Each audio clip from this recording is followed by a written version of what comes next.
जिस दिन से हामिद मीर साहब का इंटरव्यू सबसे बड़ा वायरल हुआ है, उन्होंने मुख्तलिफ कमर जावेद बाजवा के ऊपर इल्ज़ामात ज़ाहिर किए हैं कि पाकिस्तान की फ़ौज के जो पास टैंक हैं उनके अंदर डीज़ल पेट्रोल के पैसे नहीं हैं, और खुदा ना करे कि अगर आपकी जंग इंडिया के साथ लग जाती है तो आपके पास तो इतने जो है ज़र मुबादला या पैसे नहीं हैं कि आप उन टैंकों के अंदर डीज़ल डाल के आप भारत जैसे दुश्मन का मुकाबला करते। एक तो ये इल्ज़ाम है, इसके ऊपर बात करूँगा। दूसरी बात ये है तो उनका कहना है कि जो कश्मीर का जो सौदा है वो कमर जावेद बाजवा यानी कि जनरल रिटायर्ड कमर जावेद बाजवा जो आर्मी चीफ़ हैं, रिटायर्ड हो चुके हैं, उनके ऊपर इल्ज़ाम वो लगा रहे हैं कि जो कश्मीर का सौदा है वो इमरान खान ने नहीं किया, जबकि वो कमर जावेद बाजवा ने किया है।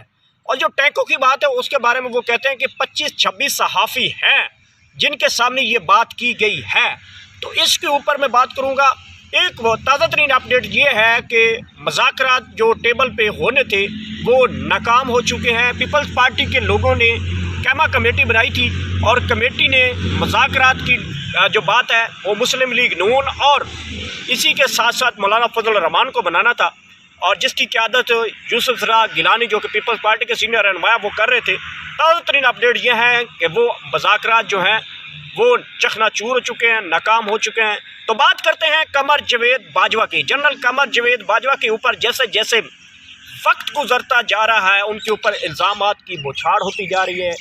इदारे की बदनामी से लेकर कमर जावेद बाजवा की ऐसी ऐसी जो स्टेटमेंट्स उसके ख़िलाफ़ आ रही हैं या इल्ज़ाम तराशियाँ की जा रही हैं, अगर ये जेन्युइन है तो पाकिस्तान के लिए लम्हा फ़िक्री है।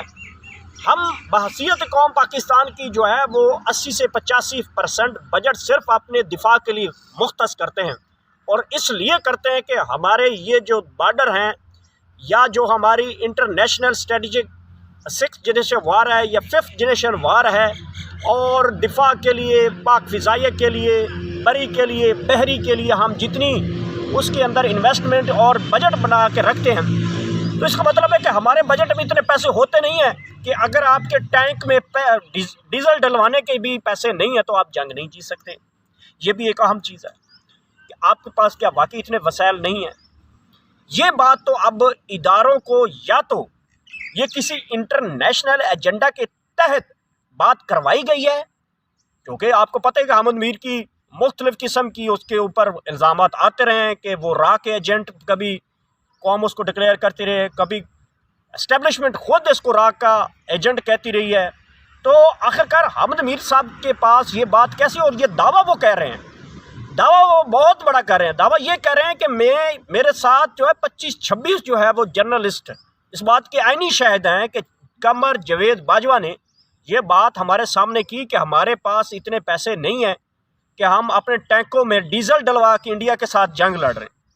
अब इस बात की तहकीकात कन्फर्म होनी चाहिए, या तो ऐसी स्टेटमेंट्स देकर हम अपने दिफाई जो जज्बा है जिसकी खातर हमने वतन कुर्बान किया है ये उसके मुतरादिफ दिखाई देता है कि अगर हमारे पास वाकई इतने पैसे नहीं है तो दुश्मन इसका कितना बड़ा मजाक उठा सकता है।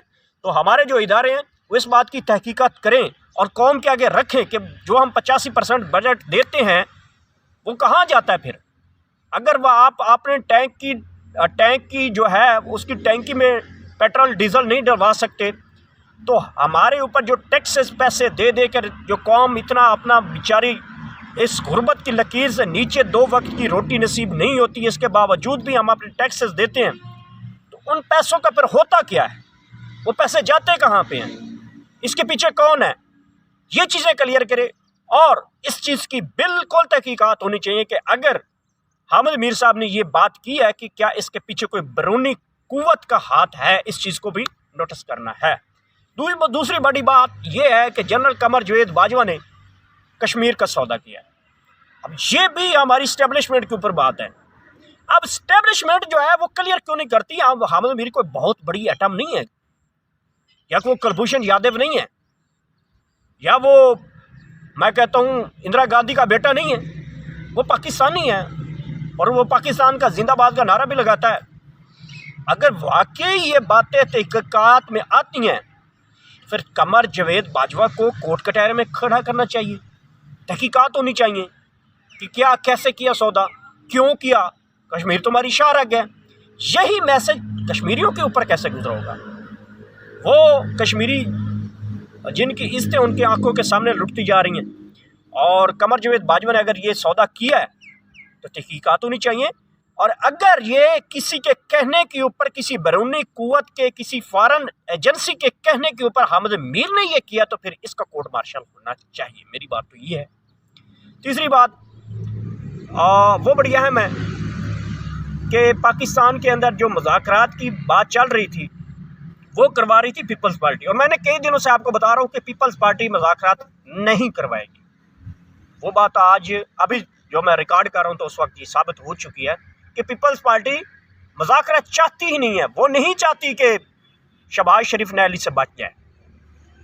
वो चाहते हैं कि मुस्लिम लीग नून का पंजाब में जो इख्तिताम है वो जरदारी के नाम जाए, और वो ताज जो है वो जरदारी के ऊपर सजना चाहिए, और मौलाना फजल रहमान को कोल पढ़ाने चाहिए इनके। ये जो पीडीएम को दफन करने की कब्र खोदी जरदारी ने थी, और इसका ताज भी जरदारी पहन के जाएंगे। ये बात नोट कर लें, ये कुछ दिनों की बात है। ये नून लीग वाले फिर जरदारी को लाहौर, लाड़काना, कराची की सड़कों पे घसीटेंगे, पेट चाक करेंगे, ये आन करीब कहेंगे। और जिस दिन ये जरदारी साहब मुस्लिम लीग के जो सदर हैं और वज़ीर आज़म शहबाज शरीफ को नायल करवा लेंगे, उस दिन से ये कैंपेन शुरू हो जाएगी। तो मैं कई दिनों से कह रहा हूँ कि मौलाना फजल रहमान और आसिफ जरदारी एक सिक्के के दो रुख हैं, और आपको पता ही है कि किस तरह से ये बातें चल रही हैं, और मुज़ाकरात को नाकाम बना दिया गया है। अब ईद के बाद जो है सुप्रीम कोर्ट अपने आर्डर के ऊपर कायम है। सुप्रीम कोर्ट ने मुश्किल से 27 अप्रैल तक इनको टाइम दिया था, और उस टाइम के अंदर मुज़ाकरात नाकाम हुए। तो नाकामी के बाद ये बात तय हो चुकी है कि वज़ीर ख़जाना, वज़ीर दाखिला, वज़ीर आज़म और election commission, state governor state bank, ये सारे नायल होने जा रहे हैं। तो ये सबसे बड़ी पावरफुल ख़बर है। उम्मीद है आपको मेरी स्टोरी से इत्तेफाक करेंगे। अपनी फीडबैक कमेंट सेक्शन में ज़रूर बताइएगा। इसके साथ मुझे इजाज़त है, नई वीडियो तक इंतज़ार कीजिएगा, और अल्लाह ताला आपको इतनी खुशियाँ दे कि आप वो खुशियाँ आगे तकसीम कर सकें। अल्लाह हाफ़िज़।